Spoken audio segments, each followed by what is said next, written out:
ende nuk kemi ardhur në atë pikë, kemi diskutuar, bisedojmë për çështje me rëndësi vitale për Republikën e Kosovës. Ajo që ka themi vazhdimisht është se nëse dikush don marrëveshje politike me LDK-n, me LDK-n duhet bisedoj edhe për çështjen e presidentit. Po nëse dikush mendon të imponoj kandidat dhe si duan votat e LDK-s, le të kenë fatin e botës dhe ndoshta edhe zgjedhin presidentin dhe pa votat tona që i kemi, ne kemi 15 vota.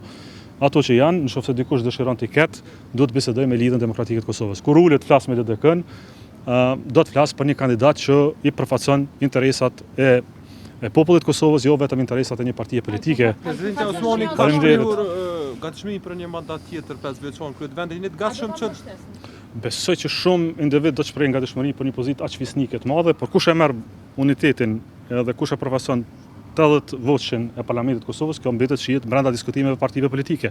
Por njerë duhet të ulemi ne partitë politike dhe ta bëjmë këtë adresim jo bazë të individit, akomodimit të individit në pozitë, por bazë të një pozite që kërkon konsensus 80 voç. Por nuk është galja e Kosovës ku është cili individ ku.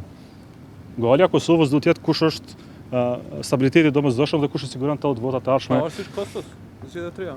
Besoj që mendon dikush duhet të shkojë në zgjedhjet e reja. Besoj që ka plot kandidat konsensual. Ju ndonjë propozim ndonjë? Do të vijmë edhe aty një herë. Na lejoni ta mbajmë kryesinë e LDK-s, ku vendin e LDK-s e më pas dhe çështjen e tjera institucionale të kemi. Ndoshta s'ka nevojë dikush për votat e LDK-s fare. Nëse ka, LDK ka adresë, ka dhe do të ketë zot shtëpie, po ashtu mund të flasim për çështje me rëndësi. Jemi të hapur për stabilitet institucional, jo për asnjë krizë tjetër politike në Republikën e Kosovës. Nëse ka nevojë dikush për 15 votat e LDK-s. Por nëse s'ka, është krejt legjitime në qëndrimin politik e bëjmë qartë, por për këtë qëndrim do të flas fillimisht me deputetët e zgjedhur të LDK-s, me kryesinë e LDK-s.